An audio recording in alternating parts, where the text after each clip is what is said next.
Today, you and I meet Dare Jennings, the founder of not one, but two iconic Australian brands, Mambo and Deus ex Machina. Drop the mic.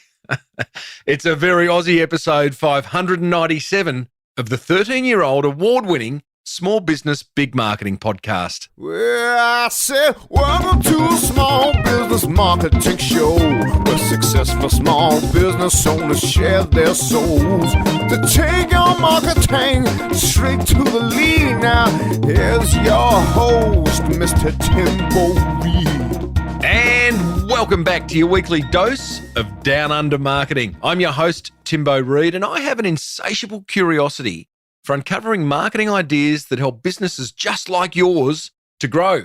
How? Great question. By having in-depth conversations with successful business owners from around this crazy world. You, infinitely more importantly, are a motivated business owner ready to crank out some great marketing to build that beautiful business of yours into the empire that it absolutely deserves to be. And that is exactly, my friend, why this show exists. So well done to you for tuning in and finding it. Be sure to subscribe. I love that. As per usual, team, there is marketing GOLD dripping from the ceiling over here at Small Business Big Marketing's HQ. So let's get stuck right in.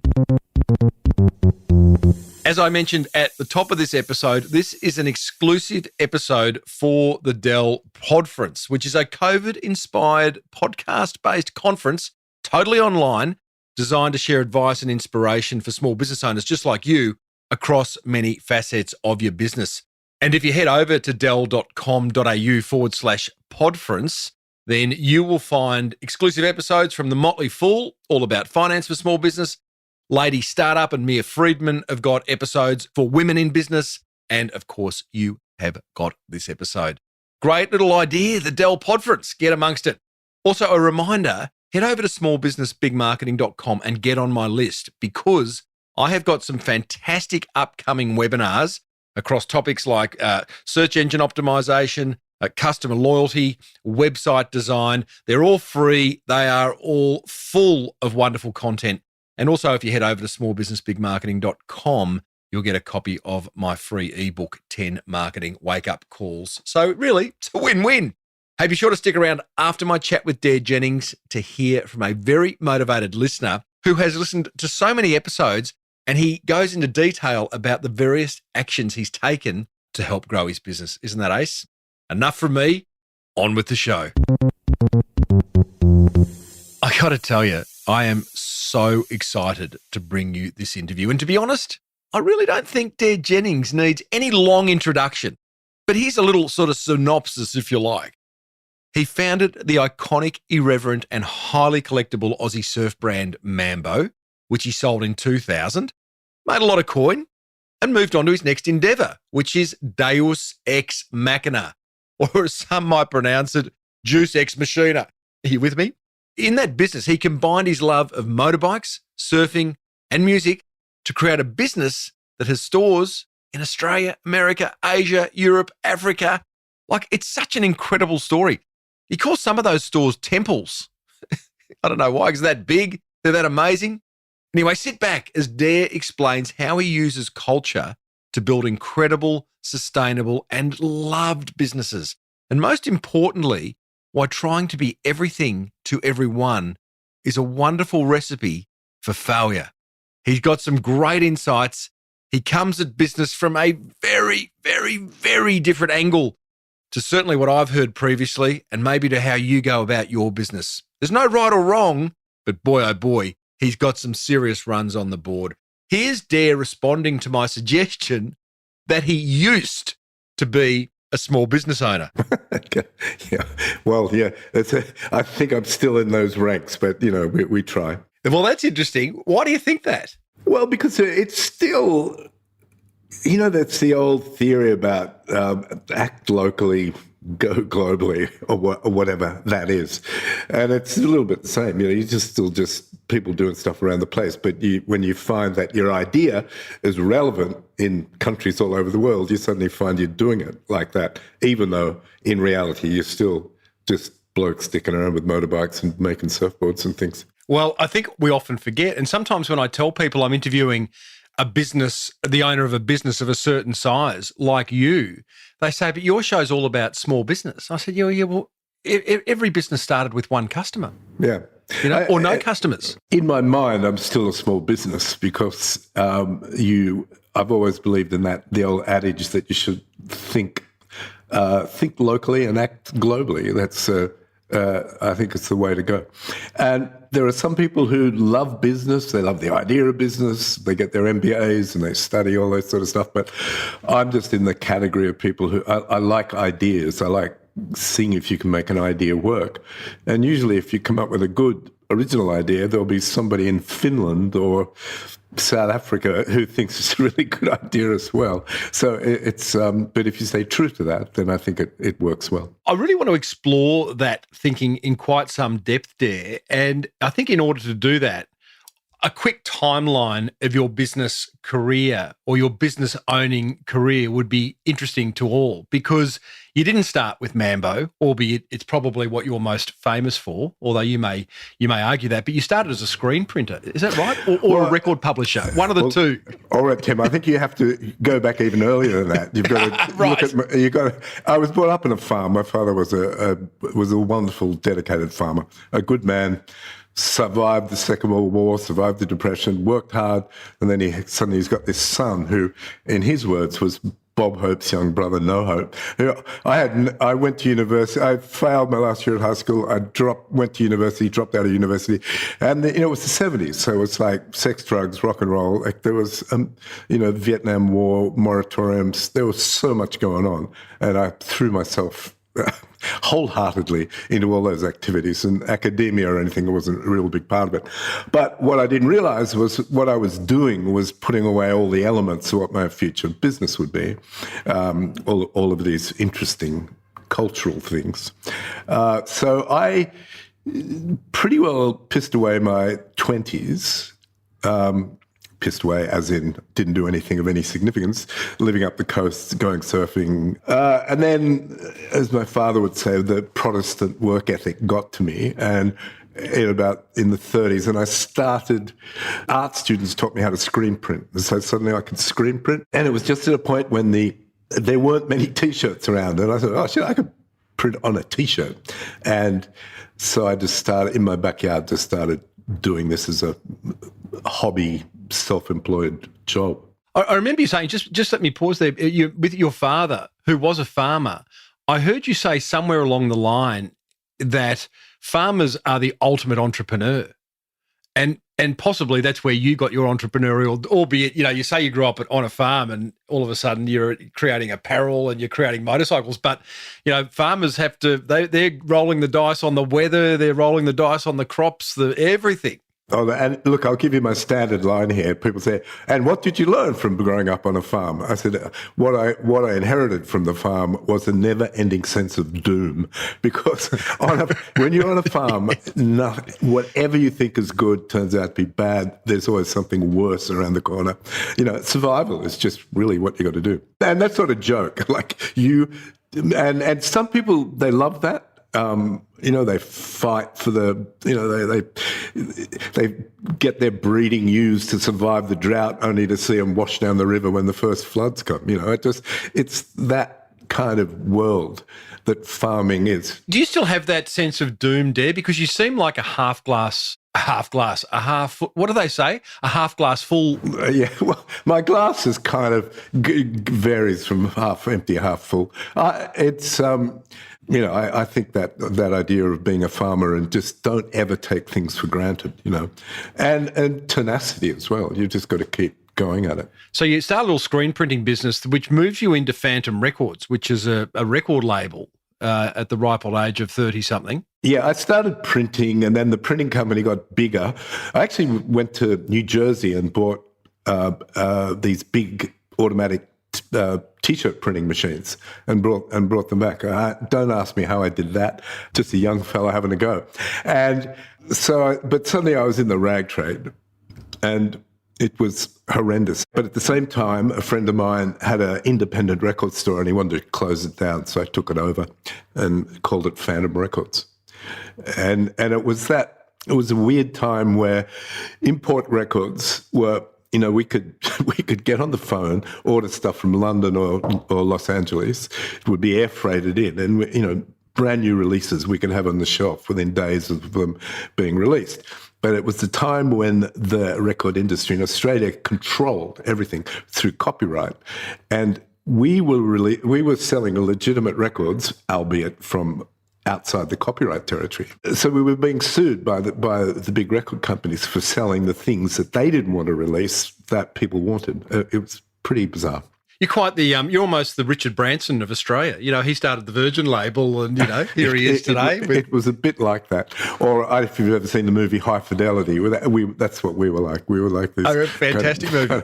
Kind of idiots that try to make sense of in the music industry. What was the idea that you got from Phantom Records that then enabled Mambo to come to life? It's just a belief in the culture. We were representing a culture that we knew inside out. There were no focus groups. There was no market research. It was just who we were. That's what was being represented.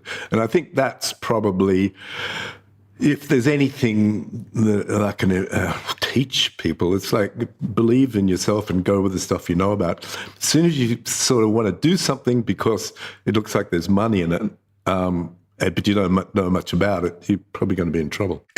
Well, that's interesting. I have to challenge you on that because having interviewed 600. Challenging me, Tim. I know. I'm sorry, but you didn't say this was going to be controversial.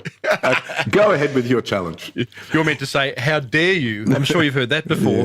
This podcast is full of dad jokes. But I have interviewed a lot of successful business owners, and I am always particularly fascinated by the ones, and they do exist, and they are successful, that are in business selling a product or service, not because they have a passion for it, but because they saw an opportunity. And there is countless examples I can give over the course of the 13 years of this podcast of people doing that.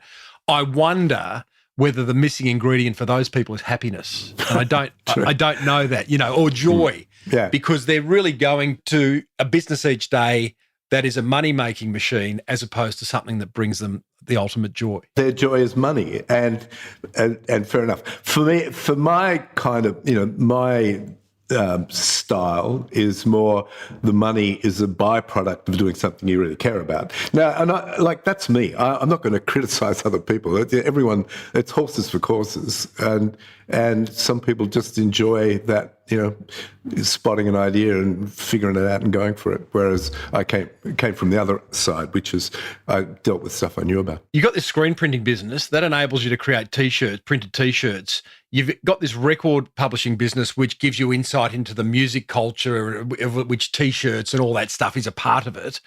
So Mambo, you're great friends with Reg Mombassa from Mental as Anything, who was the co-founder of Mambo. Tell us about the day where you've looked each other in the eye and go, I reckon there's some kind of weird business here. Well, I had my printing factory, which was going very well, driving me crazy, but it was busy and was making some money. But, I spent all my time going to pubs and knew all the bands and all that sort of stuff. But I loved Reg's artwork. And it wasn't just Reg. There was a bunch of other, indie musicians who did artwork.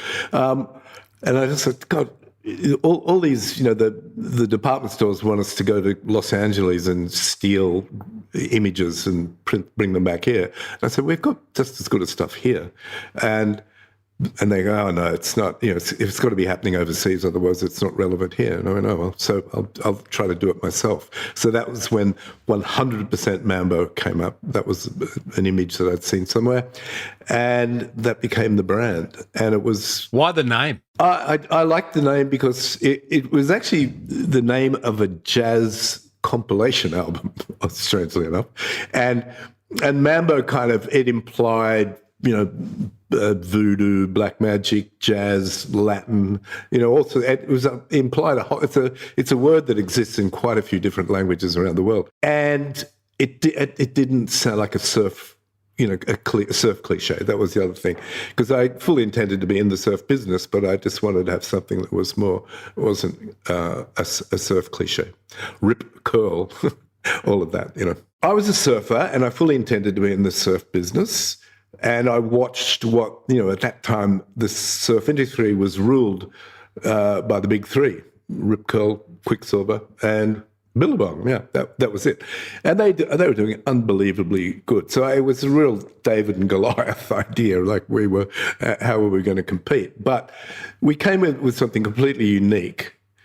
And again, people, when you start, people go, oh, no, that's never going to work. You've got to be just like Billabong, Rip Curl, Quicksilver.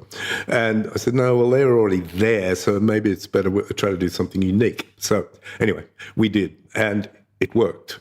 The uniqueness there was the artwork was unique. If anyone, and this is a global podcast, but I reckon most people will have seen Mambo somewhere in some way, shape, or form around the world. The artwork was unique. What else was unique about that business that separated you from the big three? Well, the big three were classic youth exploitation businesses. Was like, you sponsor athletes, you imply that if you buy the product, you'll be like them, but it's an age-old thing. Whereas I was far more political. I would like to think we were a little more intelligent than that. We used satire. We came in taking the piss out of those guys. That was our position into that market. We still love surfing. We're still going surfing. We still believe in it, but we're just not going to be like that, because that's what they do. We're different.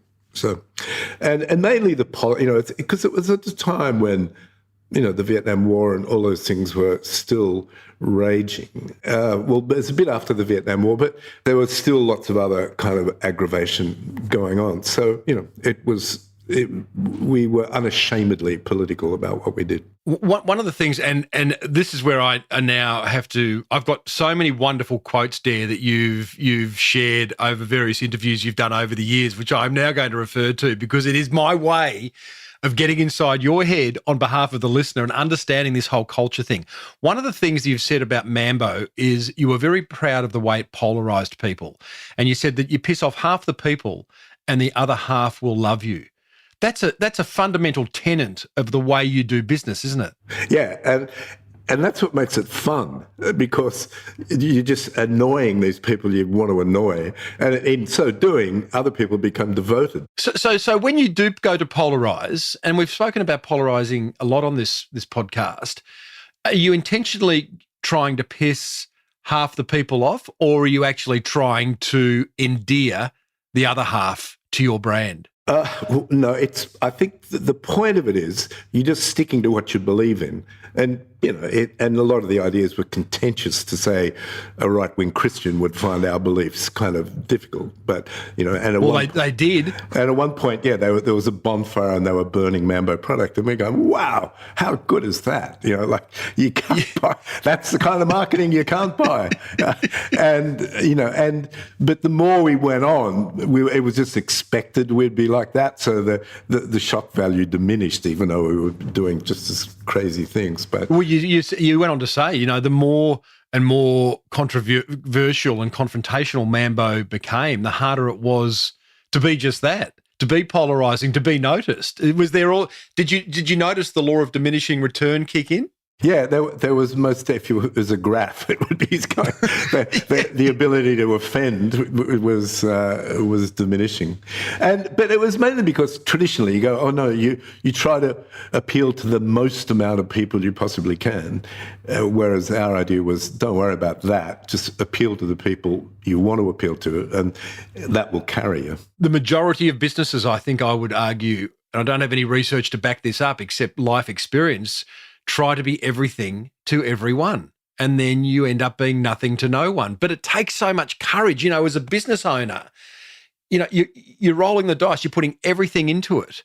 And obviously the smart business owner does, either polarize or at least niche down. But again, everyone's trying to be to appeal to everyone. Yeah, I think for me, being all things to all people is nigh on impossible. And in the end, you become something that people identify. And look, the chill wind of economic reality blows ever around your ankles, and you go, maybe I'll just be a little more whatever. But I was lucky because I had my bloody annoying screen printing business that was grinding away there, and so I knew I'd still have something to eat.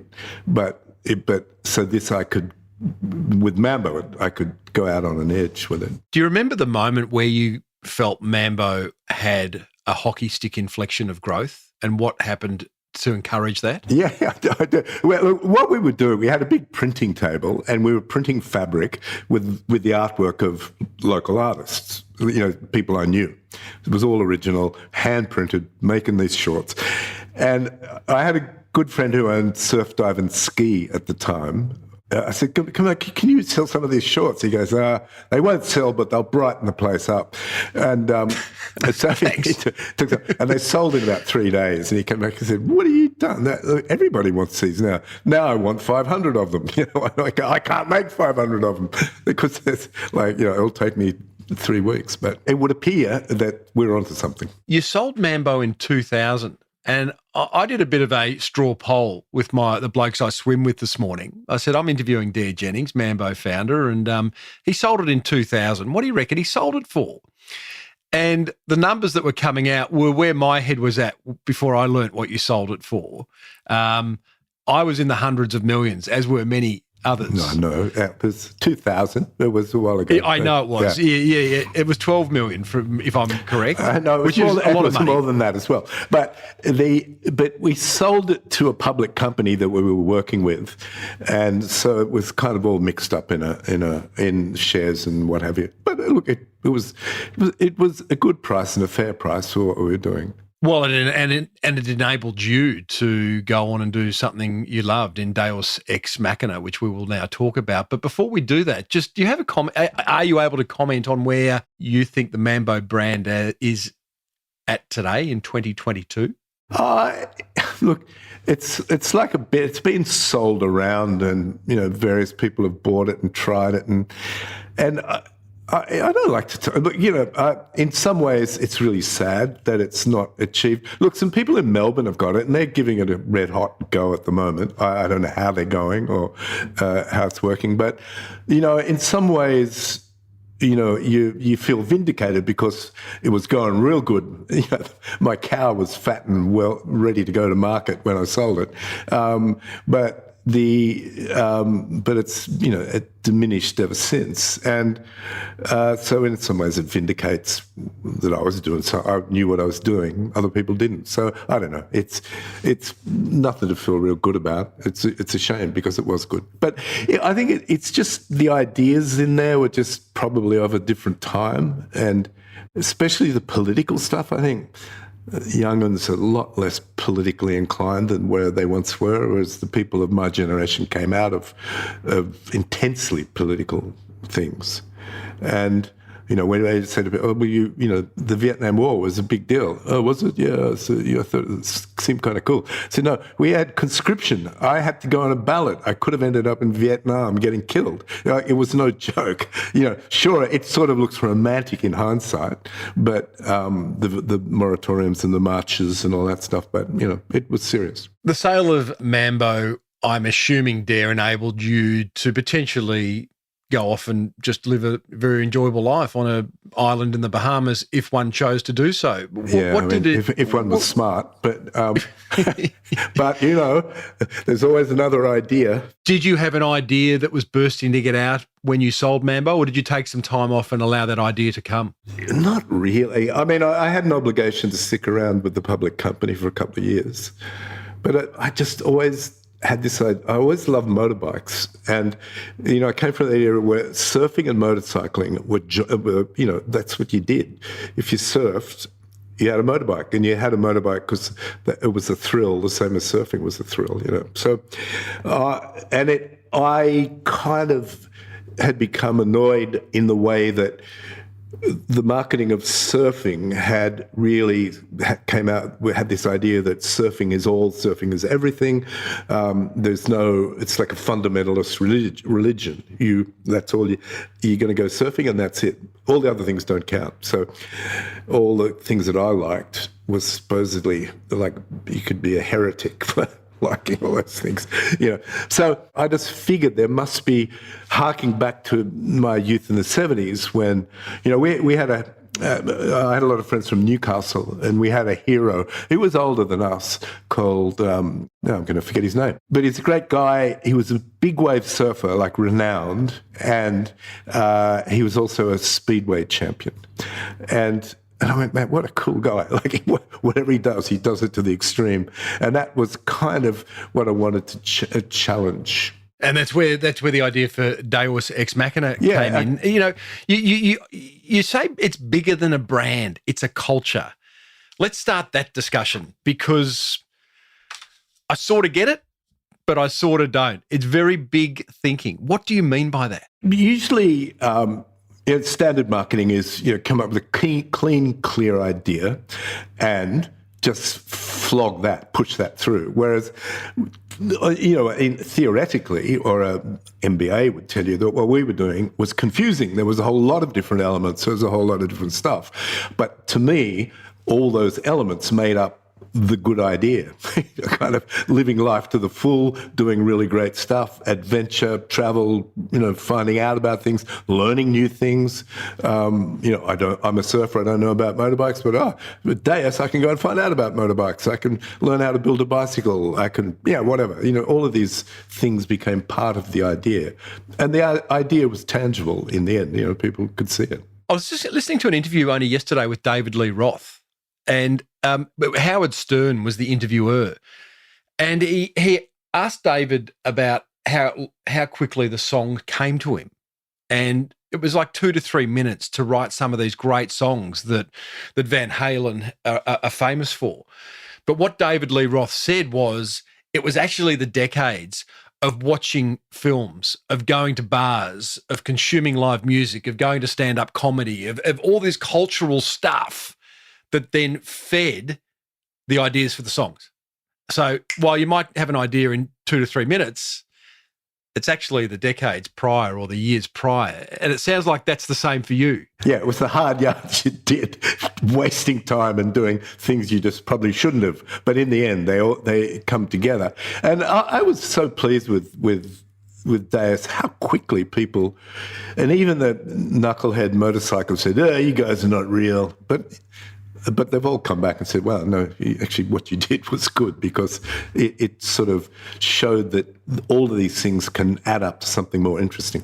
So a bit deeper, Dare, on Deus Ex Machina. So first of all, the name, it's Latin. It means God comes from the machine, or God is in the machine. God is in the machine. Yeah, okay. I'll give you a quick ancient Greek theatre, Tim. Thanks, Marcus Aurelius. In ancient Greek theatre, they had free-form plays that had free-form plots. And if the plot wasn't working too well and didn't seem to be going far, they literally had a machine that would lower onto the stage, and God was on the machine, and he could make pronouncements, and the plot would free up and go up. So I need one of them for this podcast. Yes, it's true. So in theatre and film, this idea of something in a plot that doesn't seem to make sense is kind of, that's a Deus Ex Machina, God's from the machine. But I sort of liked, I like that idea, but I also like this idea that in the machine you will find God. Like you will find the meaning of life, essentially. So, which was funny, because then we got a lot of sort of Christians coming in saying, so you're a Christian company, and then, which we then transformed that into, look, any God, any machine, okay? This sort of, that's how it went. And due respect to Christians, but we have a bigger worldview than that. Deus Ex Machina, to me, someone who lives by the beach, who isn't a surfer but loves surfing. I ocean swim every day. I have a Vespa, not a motorcycle. I sort of feel like I am part of that culture. However, and with all respect, the first time I ever went into one of your shops was only last week, because I knew I was going to be interviewing you. And Research. I've been reflecting research. Yeah. And I've been reflecting on that. And I'm a little bit embarrassed to say it, but the OCD in me, Dare, needs things sort of in a pigeonhole, in a little box where I go, oh, I know what that brand's about. That's very clear to me. And then I make a decision, I'm either in or I'm out. And honestly, from the actual name, and again, with respect, and I really want to pull this apart and have you explain it, because first of all, I can't pronounce the name. So it's actually, for me, that's hard work. Because then if I have to say to someone where I've been, I don't even know how, I can't tell them the name, right, of the store. And then as a result of that, I didn't really know what it stood for. I actually didn't know, was it a motorcycle brand? Is it a surfing brand? They've got the one, your store in Noosa has a cafe out the front. And as a result of all these things that I aren't able to pin down, I left it alone. And I don't think I'm the only one, albeit you're running the successful business, not me. But I guess I'm one of the 50% that you've polarized, albeit I still love the stuff you represent. Yeah, okay. Well, it actually is an interesting case study because, yeah, you're right. You've just named your business after a name that nobody can pronounce. That's not very smart. But the point is, people argue about how to say it, and they talk about how to say it. My original partner in this was had a motorcycle company called Action Motorcycles. I said, dude, I'm not going to call it Action. First of all, the name is challenging, and in challenging people, they talk about it, they remember, they talk, and when they do learn how to say it, they're real proud of themselves because they can say it properly. And again, risky. It could have just faded away to nothing. But in the end, it's sort of a problem in Portugal because Deus is the Portuguese word for God. So, they don't struggle with it at all. So, yeah, I don't know. When I think about it now, I think, how stupid could you have been? But anyway. Well, clearly not. Okay, then Bill, going from there, the Noosa store is quite a small shop, and essentially it's a T-shirt shop with a cafe out the front with a few funky little accessories. I look at the website, your website, you have temples and you have cafes. Now, let's dig deep because I imagine, and you are all over the world. I mean, I think it's hilarious. You are in Bordeaux, you're in Madrid, you're in Milan, you're in Zurich, you're in Seoul, you're in Chile. I mean, you are in so many places. And I imagine the experience is slightly different in each one. I understand there are wine bars, there are motorcycle showrooms. So again, it's very hard to pin down. There's not exactly a cookie cutter thing going on here. And I've always just kind of, look, here's the idea. And the temples is a little pretentious, but it's just this idea of bringing a bunch of things together. And if there's a workshop or a surfboard making thing or, some real activity, there's apparel, there's art, there's food and beverage, there's a whole bunch of stuff that people can gather around. Our first place was in Camperdown on Parramatta Road. It was hands down the worst retail address you could think of in Sydney. It was on Parramatta Road. There was nothing around it. But because we had space and we could put all this, cool stuff in there, people came to it. There was a purpose. There was a reason to go there. And we've tried to keep that idea going. The next one was in Bali, and we built this very indulgent place in Bali out of old timber. But it's like people, and at that time, it was in Canggu when there was nothing around. We have it was before drones, and we have this video. We put a GoPro camera on a kite and did this overhead thing and there was just rice fields. That was it. Now it's just a suburb, but yeah, all those places. The place in Venice Beach was amazing. And suddenly we were right in the middle of Californian lifestyle, and Americans loved what we were doing. It was different to Harley culture, and it was kind of a different thing. Dare, I've heard you say, and I quote, I wanted Deus to be more of a global idea than about any specific thing, an idea that could work in any country within the context of that country. Now, for most business owners, the idea of taking their business and let's say they're an Australian business owner, taking their business and putting it into any other country seems incredibly scary and fraught with danger. And you have done that very quickly. It's not as if you've gone, hey, let's just cover Australia in Deus Ex Machina stores. You're actually all over the world, and the cultural differences in countries are significant already. As you said, I think it was in Brazil, Deus actually is the word for God. I mean, how many businesses would put the word God in their brand name? So we just like the big issues, that's all.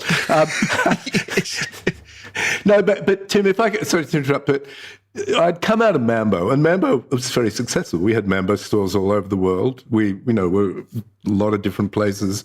Mambo was accepted where, in lots of places. So I already had this, I'd already done that. So it wasn't a big stretch to think, well, and especially if I could construct this Deus brand correctly with the things that I cared about, I could take that and follow that path. But we've always done it with licensees. Not always. Some of the things we owned ourselves. Bali, for example, we owned ourselves. But a lot of it was working with licensees and finding good people who cared about what you're doing and could carry the thing. And they were your ears and eyes on the ground. They're the ones who are advising on culture and you can't do this and you can do that and, Yeah, we had a fantastic guy in Tokyo. Tokyo is a scary place as far as you could make mistakes there that you never dreamt of, but just because that's the way what the culture dictates. And we had a great Japanese-American guy that he was our guide through the complexities. And he would say, we want to do this. And he goes, well, that's a lovely idea, but you're not going to do that because of this, this, and this. So you got to be culturally sensitive. But the fundamental ideas of our culture could work. Let's say you want to open up in another country, which I'm sure you're probably plotting and planning that now. What's the sort of criteria, Dare, for choosing a city? If someone wanted to open something in Kabul, I'd probably say that's not a great idea. But with the place I'm very proud of that I can't wait to go to is in Sao Paulo in Brazil. And these guys came to us. They all had industry experience. There was a group of them. They took over a big old mansion house in a nice suburb in Sao Paulo and opened this 3-story place with motorcycles, restaurants, bars, whatever. And like they just came to us. And, they'd seen Bali, they'd seen Milan, and they said that we want to do our version in. And, they came well recommended. I mean, it's risky, and there's been some mistakes, but... What's been the biggest mistake? We went into Auckland, oddly enough, with a guy who was a bit sort of, just ended up wanting to tell us what it should be rather than us telling him. So, and it was a shame because the thing that he did there was terrific, but it just ended up being more trouble than it was worth. Yeah, and I don't want to speak ill of the dead, but there's just kind of some things don't work out quite the way you thought. This discussion is all around intuitive business and intuitive marketing. And you said to me last week at our pre-interview, you feel sorry for the buggers who don't have that intuition and that rely, I guess, on data. Do you rely on data at all, or is everything intuitive? Gut feel? No, I'm not stupid. I know that you've got to pay attention to the harsh realities, but you've also got to balance that with the belief in what you're doing, and try to make sure that because the accountant will take over the business and shut you down. Like that's just kind of a given, so you've got to just keep that balance. And look, there's plenty of people who had amazing, believed in what they were doing and went spectacularly broke because they weren't paying attention to their shift in units and margins and bottom lines and things. But so, you've got to do that. I'm not good at that, but I fortunately had people around me who were. So okay, so that was my next question. You do surround yourself. You're proudly intuitive. You then surround yourself with people who do rely on data, do rely on technology, do rely on the more rational side of business life to inform some decisions before you make them? Yeah, and I've got to listen. I can read a P&L profit and loss statement, but again, can't say it, but you can read it. Yeah, whatever you call those things. But I've still got the attention span of a 2-year-old, so I've got to be careful with that. What about technology, Dare, in all your business success? It's changed a lot since you started business. Oh, massively, yeah. Is technology something you love, or are you, I mean, let's talk at its most basic. Are you a guy who carries around a journal, or are you a guy who has some kind of tablet device that captures ideas and things? Yeah, but I've still got my paper and pen that I write things in for sure. That's when I can remember I've got to write something in there. But everyone laughs at me at work that I've got a diary with hardly anything written in it. But I do tend to remember. Yeah, but again, I think I once went to a health farm, and they as part of the thing, they were doing the Myers-Briggs course there. Have you heard of Myers? Yeah, I have. Yeah, personality profiling. It is. It's like a scientific star sign, and it was this brilliant moment for me when what it was saying was, you have a personality.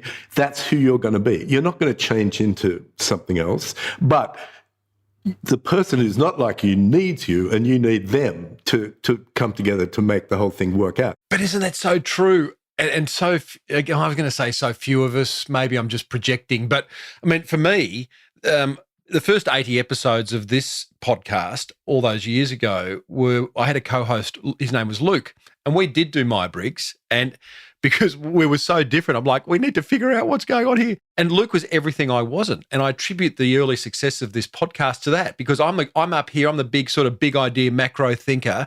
Luke is the mechanic who loves to get under the hood. He loves the technology. He loves the moving parts. And when those two types of people come together, it was great. It was sparks and fire. And the terrible thing is, if you were both big macro guys trying to work it out, terrible, you'd be punching each other in the head in no time at all. But it's boring. It's boring for the listener, because then if you have two of the same, it's just a yes fest. That's when partnerships usually break up, because two people are too similar. But that when you've got the yin and the yang working properly, it's fantastic.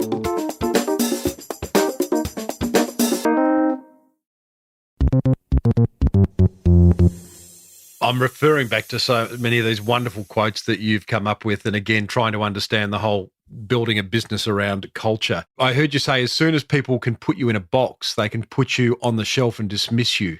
And that's very, very, very important. You've got to keep people guessing, always. The minute they're just that, that's it, you're gone. They lose interest very quickly. But if they keep coming back going, oh, for God's sake, what are they doing now? At least they're coming back and they're getting annoyed, and they're coming back to be annoyed. But it's still, as I've got older, I've still got to find that energy to keep changing. I'm very, very fortunate that the creative director and partner in Mambo, Kabi Tuckwell, is a very, he loves cars, he loves things. And so we're always talking about coming up with these ideas that people will go, no, you've got no business doing that. It's not right. You don't do that. And we go, well, we're doing it. So whatever. Well, give us an example there of where, well, first of all, how do you sense when a brand that you own, and reference back to Mambo or Phantom Records or Deus, but a brand you own is starting to be put in a box, is starting to dull, and you draw a line in the sand and shake it up again? I don't know. And maybe that's why I needed to get out of Mambo, because there was too many people involved and it was being just pushed in this straight up and down way. And Deus became my chance to expand it. But, when we first started Deus, we were seen as a motorcycle company because we'd been to Japan. We had these great ideas. We wanted to customize bikes in a certain way. But then we wanted to, to go to Bali, we were going to bring surfing into it. And everyone said, you're an idiot. Like, that cannot work. Motorcyclists and surfers cannot coexist. And we said, well, I believe they can, and we're doing it. So, and then pretty soon, every surf shop had a motorcycle in the window, because it just became, and I knew it from my youth, but whatever, in the time that we were in. And then when the whole single-speed bicycle thing came in, and I loved that. It was like, kids buying track bikes from garages out west and putting new parts on it. And again, I'm like, oh, come on, now you really lost it. Bicycling is another culture. You can't do that. So, yeah, but single-speed bicycles, they're cool. That's great. And pretty soon people accepted that. Are they those, what are they called? Pushies or something? Fixies. Fixies. Yeah. The dumbest, most dangerous thing. Stupid. Yeah. And the hardcore guys at the time rode them without brakes, and the braking was to good luck with that. Pedal and backwards, probably without shoes too. pedal backwards on the fixed wheel. That's how you stop. But anyway, there was a youthful exuberance in the whole thing, which was good. So carrying that idea forward about, getting put in the box and being dismissed, you then go on to say doing something interesting becomes a honeypot for interesting people. So throughout your business life, you've always done interesting things. And have you just found that that's brought, and if you could give an example, brought something or someone into your life because you were willing to break the rules? Oh, absolutely. There's a long list of really good people who turned up and just said, I want to do this. I mean, in the whole single-speed bicycle thing, I went down, I was in the shop one day, and this cool kid, Piero, was there with his single-speed bicycle. And I started talking to him. I said, do you come and work here? Let's build single-speed bicycles. Next thing, we had that whole thing going. And it was just... That's an example of many people who came in. Artists, really great artists, designers, all sorts of people. You talk about taking an idea and planting it in different environments and seeing how it grows. So coming up with all the greatest hits here, Tim. but before we talk about planting that idea, tell us about your ideation process. I'm guessing it's pretty loose, but please step us through. No, but the whole idea that we created in Camperdown and then subsequently in Bali to us, it was a tangible idea. And this then became, people would come and say, wow, we really love what you're doing. And now a lot of brands go, I'm going to go to another country and I'm going to tell them exactly what to do, and they can't err from it in the slightest. It's got to be exactly as we say. There's a blueprint, they can't go away from it. Whereas I think this is partly being Australian, is that we live in a very big land but a very small population. And I've always been fascinated by other cultures. We always want to travel. I always said to people, the great advantage of being Australian is that we have such a thin culture that our national culture is wafer thin. Whereas, if you go to Italy or you go to Japan, they've got 1,000 years of culture demanding that they behave in a certain way. So, and I think that is the great advantage of being Australian, is we can participate in these other places in a way that we feel like doing it, not as we've been told. That's a really interesting point. I mean, other countries do probably look upon us going, gee, they're so laid back. They take things so easy. But it's because we don't have the constraints of a 2,000-year-old culture. Yeah, but and this is like a joke. We've had a big relationship with the Italians. We have a wonderful place in Milan, and they have an equity in the company now. And I've always said that Italians are fascinated by us because we have this make it up as we go along sort of way of doing things, which they envy because they come from a very prescribed, where you're born is where you stay, that very European way of doing things. So they're fascinated. They want to hang around and be part of it. But then, on the other hand, they don't want to be told what to do by us because they go, well, we're Italian after all. I mean, strange. So you get this weird kind of division that starts up between how this sort of plays out.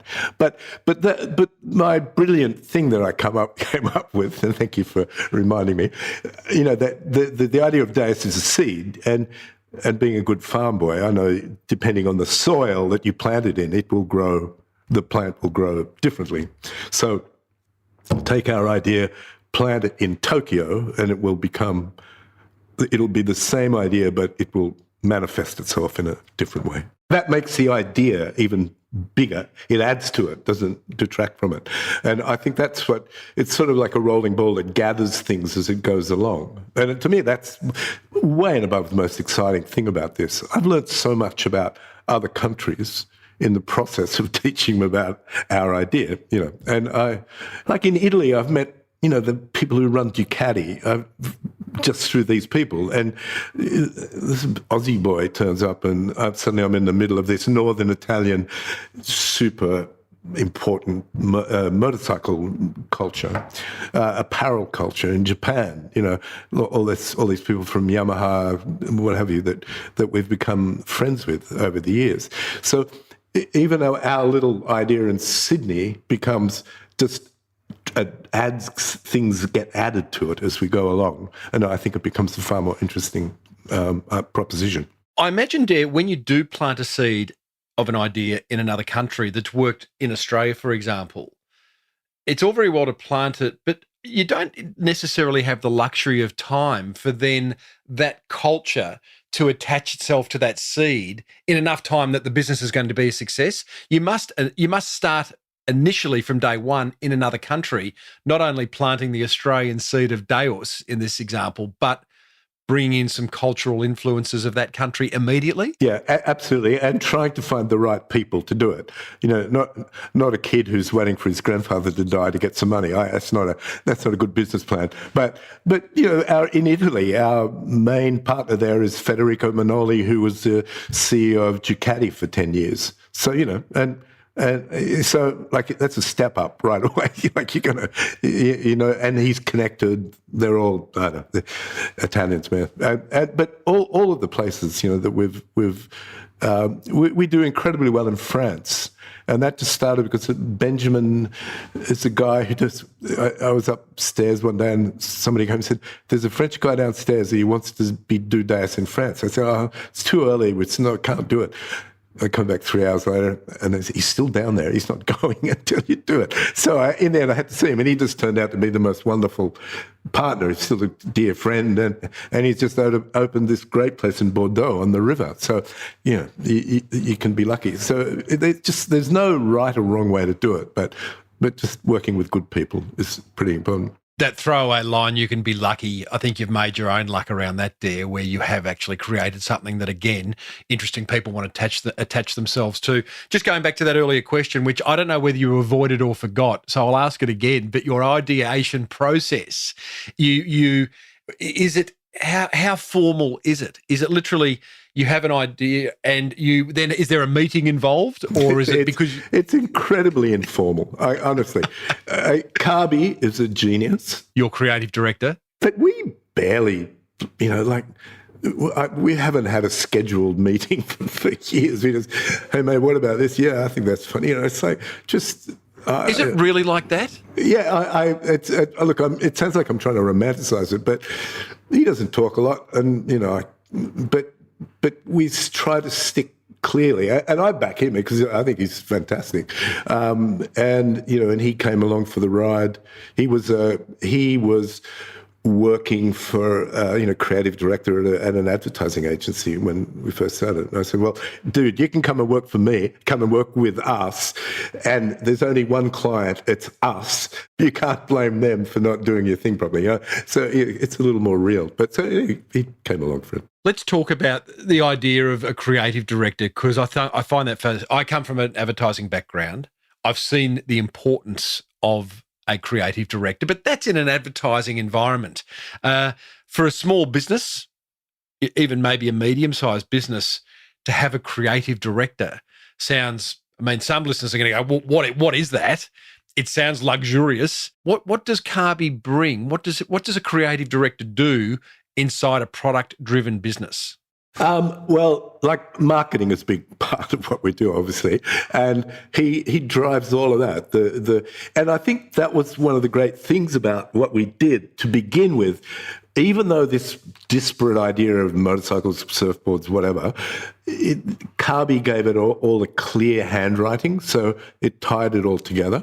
Now we have more people contributing, but to begin with, that Carby's wonderful graphic style kept all the advertising, all the posters that we did, his wonderful drawings of motorcycles and cars that he did. There was a tangible idea there that came from his handwriting. The power of an idea, is incredible. I speak about this again a lot on this podcast. We don't spend enough time as business owners sitting back and reflecting and coming up with ideas and working on the business. And I'm hoping part of this interview is going to inspire listeners to do just that, to give themselves permission and the courage, Because ideas are really scary. Yeah, they are. They work or they don't work. And when I sold Mambo, I was on the board of directors of the public company that, and if ever I was the wrong person to be on a board of directors. And it's like these guys just wanted to, there's a really good idea. Oh, well, can you guarantee it's going to work? No, I can't. But, in a private company, you try something, it doesn't work. Oh, well, what's next? Whereas in a public company, you do something that doesn't work, someone's got to pay for it. Someone's got to be drawn and quartered for this bad idea. It's very an anathema to me, that whole idea. Dare, what's an idea that you had that bombed and cost you a lot of dough? Wow. Question without notice, Tim. I'm sorry. Take your time. Take your time. I have an editor. Oh, look, there's a few things. But to be honest, regrets, I've had a few, but then again, too few to mention. Thanks, Frank. To quote a friend of mine. Look, I've really got to think about it, because, there definitely is. And oddly enough, some of the things that didn't work initially ended up becoming really important in what the business later became, which is, and again, you're going to ask me for an example of that, and I'm going to struggle to come up with it. But I remember with the public company, when they took it over, and in Mambo, we'd do 20 new T-shirt graphics a season. And this accountant said to me, look, we do 20, now 10 of them tend to work and 10 don't. Can you just do the 20 that work? God, you just did 20 that, and I go, God, what a, yeah, anyway, incredible. I listened to an interview with Quentin Tarantino recently, and he got his start in a video store in New York, and in upstate New York, I think it was. He subsequently gone back and bought I don't know how he did this, but the entire fit out of that video store, along with every VHS, along with every disc and everything. And he's got a room in his home that is a direct reflection, mirror image of that video store. I'm wondering if you have a room in your home. You said you did 20 new Mambo prints a season. Is there a room in your home that has just covered in Mambo art? I've got a lot of Mambo art in my house. Somebody described it as a mausoleum the other day, which was a little unkind. A Mamboeum or something. Yeah. But I'm a terrible archivist. I just tend to give things away and then sort of wish I hadn't. But yeah, so I don't. And the trouble with doing what I do, it just builds up. There's just always more things and more things and more things. And especially when you're traveling, looking for ideas and you tend to bring home a lot of stuff, and you just can't keep it all. Deus Ex Machina is not a typical company. It does nothing, in an expected way. We are talking about intuitive business and intuitive marketing. For many businesses, marketing and getting the name out there and driving customers is, it's Facebook ads, it's TV ads, it's networking, it's all that stuff. I don't see you guys doing any of that. How do you get the Deus name out there? No, we certainly use social media. Oh, you're certainly on social media, 100%. Yeah. But you're not big advertisers. Yeah, we figured that running an ad in a magazine, which we have done, it sounds like we haven't done it, but it's kind of, there's just doing something really cool and lots of people noticing it and talking about it and sending it around. That's a lot more influential, I think. And there's just different ways to skin the cat, as my father would have said. I guess it comes back to, I say this a lot, which is the best marketing is a great product. And so your focus is on probably actually a great product, because the quality of your product is very high, but also experience. And experience is sort of one of those, customer experience is one of those terms that seems to have come to life only, I'm going to say, in the last 10 years, where it's become part of the marketing vernacular. You guys are very good at that. It is an experience. And, as we bring this interview to an end, you'll be glad to know, and you'll be able to go back and, have a cup of bushels. I'm quite enjoying this, Tim. oh, good. So am I. Oddly enough, my kids don't ever ask me all these questions, but, there you go. Here's the thing. The start of, in planning for this interview, and I said to you last week, we could do a typical timeline, you record publishing and then you had Mambo and you did this and you did that, but that wasn't going to work. And you said, look, let's talk about intuitive marketing and intuitive business. And for you, that's about creating culture. And I think the penny for me is dropping in the way that culture forms a brand. And if I could sort of start to sum things up and get your okay or no, Tim, you've completely missed it, I'll start again type comment. But what you do is you look at a group of people. You look at things that you enjoy. For you, it's motorcycles, it's surfing, it's the outdoors and all that kind of stuff. And apparel. And apparel. Yeah, of course. Yeah. But then you go, okay, there's a group of people that like all that kind of stuff. So let's start looking at them and seeing what else they like and bringing that into the business, and then let the business organically grow in each country based on the culture. Gee, that sounds complicated even saying that, but am I getting close? Yes, yes. If I could just it's a bit of a non sequitur, but the other thing, when we launched, it was just a point when the internet was ruling everything and everybody was going online and doing everything online. And this is a big part of what we're doing this is a place you can go and do something, like a real thing. Kids were coming in with wanting to buy spanners, and I think that was at a time when that sort of worked really well. And then, so that idea was able to take hold. And then that idea was able to become a business through selling things that you can actually make margin on and turn over and send around the world.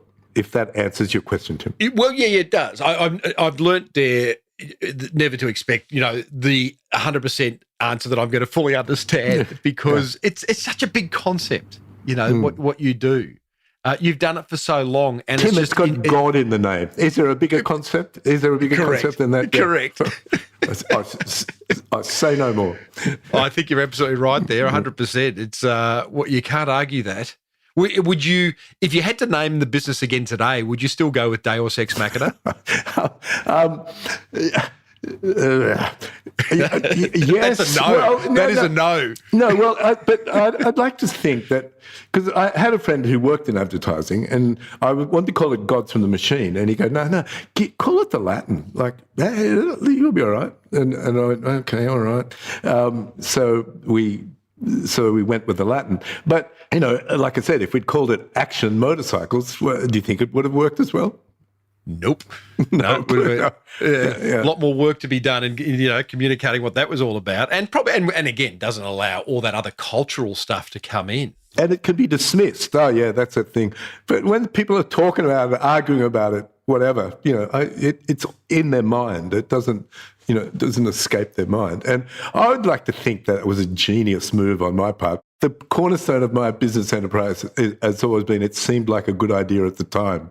And, what can you say? And most of the time it was. Is there something, Dare, that, and even your name encourages bravery, but is there something that you would love to try within the business that scares the pants off you and you just can't find the bottle to do it?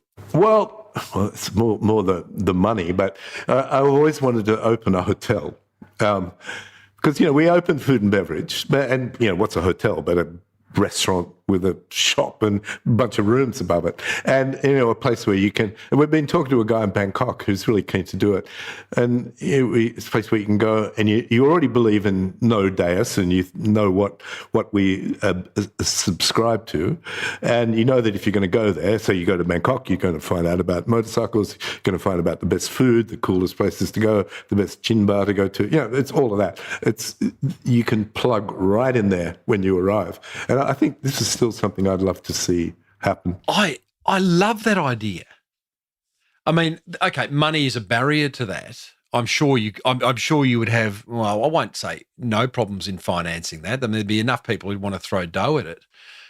Is it too big an idea for? Is it scary beyond financing it? No. It seems a no-brainer. Yeah, no, it kind of does, but there's a few ducks to line up to get it done, but hopefully we can do it. These first conversations with these guys in Bangkok are all already underway, and there's some other guys from Bali who do this sort of thing, and they're talking about it. So hopefully we can get there. Well, you're going to have to change the name then, because when someone says, "Hey, where are you staying?" and it's like, oh, that thing, it's like juice Deus. I don't know. It's I'll give you like we hear a lot of people talking about it, and the all-time favorite one is two Americans were overheard talking about it. Okay, so what's this brand called? Is it called Deus? I said, what? He said, yeah, like in tennis, it's all equal. And this guy somehow interpreted it as an egalitarian name. So it was pretty cool. Whatever, we'll take that. Oh, funny. Dare, just to wrap things up, and again, thank you for your time, to all the business owners listening out there who are from on the emotional side of the spectrum right through to the rational side of the spectrum when making business decisions, what do you say to those who are on the rational side, who should open up their minds and businesses to bigger ideas that may be based around culture and not pigeonholed? If you are super rational, you should find someone who has got some cultural ideas, because it's pretty hard to, you can't make a silk purse out of a sow's ear, as my father would say once. You tend to, it's like the Myers-Briggs conversation. You tend to be what you are. So my thing is find out what you are and what you're good at. What are your strengths, and stick with those. And compensate for what you're not good at through other people. I think that's the idea. But don't try to be everything or get distressed when, you're a creative person, you can't read a profit and loss statement, or you're an accountant and you can't come up with a good, clever idea. That's it. Is there a particular business that you look at out there? Feel free to name names, but that you look at and you are frustrated by it because you just know what it could be and it's leaving so much on the table by not actually exploring a bigger idea? Yeah, it's funny that we've had a lot of imitators, but mainly just in the pure motorcycle sense. There's a website called Bike XIF, and it seems like this endless parade of motorcycle customizers coming through. And they never last because you really can't make much money out of customizing motorcycles. You can make the money out of the stuff that you spin off it, but the actual process is difficult. And I still find it amazing that very few people have figured that out, that you need to be able to tie it to something that can actually create revenue. Dare, 2 words, carpe diem. What's that mean? Potential. It's Latin, mate. It's Latin. You and your pretentious Latin words. Yeah. Okay. Yeah. Look, I did Latin. Did Latin in year 9 only because I had to, but it's paying off now. Finally, my Latin teacher, Mr. McDonald, will be most proud. Okay. All right, Tim. Great to have a chat. Oh, I told you I was looking forward to bringing you that chat, and I loved bringing you that chat. How good is he? Dare Jennings, founder of Mambo and Deus ex Machina, 2 incredibly iconic Australian brands. Are you ready to build a culture-based business? Or maybe inject some local culture into your existing one? Or maybe Dare's helped you find the courage to not feel compelled to appeal to the masses. Whatever he did, whatever he inspired with you, I would love to hear from you. Call me on the Small Business Big Marketing Hotline on +61 480 015 150, just like motivated listener and physiotherapist Billy did. G'day, Timbo. It's Billy Troy here from Golf Physiotherapy Australia. A massive thank you for having the podcast show. It's been a huge help for me, and I've been a long-time listener of the show. So I thought I'd give some takeaways from one of my favourite episodes, or 3 of my favourite episodes, actually. So firstly was Caroline Creswell from Carmen's Muesli. I love how dedicated she is to growth and also how she treats her staff. I think that was awesome to hear. My other favourite episode was Seth Godin. So I've read a couple of his books, and I think he's amazing. He's pretty straight to the point, and he's one of the best marketers I think I've listened to and read. And also Brad Beer, as he's related to my field as a physiotherapist. I love how he puts an emphasis on his marketing, and his growth towards his business seems like it's unparalleled. So also for me, as my golf business continues to grow, some of the things I try and do is always trying to over-deliver to my clients, not just settling for second best. In the last year, I've really tried to thank customers for using our services. So typically I try and give them away a hat or a branded drink bottle. And it's funny, the more that you typically give away, the more that you get back, even if it is something small. And I think giving feels great. So it's something I'll continue to do more. And then lastly, it's just simply trying to be better each year. So always at our business here, I'm trying to innovate. I'm trying to get better, doing more courses, doing more study in the golf physiotherapy space to make the client's experience as good as possible. So thanks so much, mate. I appreciate it, and well done on the podcast. Cheers. Hey, Billy, what an awesome message, brother. Goodness me, you are an action taker. That's what I love about my listeners. I know you guys listen. I know you love the insights that my guests share, and occasionally I do. But boy, oh boy, so many of you take action, and that is where the magic is. I'm going to put links to those episodes Billy mentioned over at smallbusinessbigmarketing.com/597. But I've got to tell you, the big one for me from what Billy said is thanking customers. And you can't do that enough, you know, being grateful, showing gratitude, all that stuff. And in fact, stick around. I'm about to tell you about next week's episode, which is all about thanking customers. Everyone else, be like Billy and call me on 0480 015 150. Like I said, next week we catch up with a business owner who's risen from the ashes after declaring a COVID-induced bankruptcy, only to start a business that is all about gratitude. And I got to tell you, it is just so incredibly inspiring. It's not an interview I would normally bring to you because this fellow is well and truly in startup mode, but I want to help him.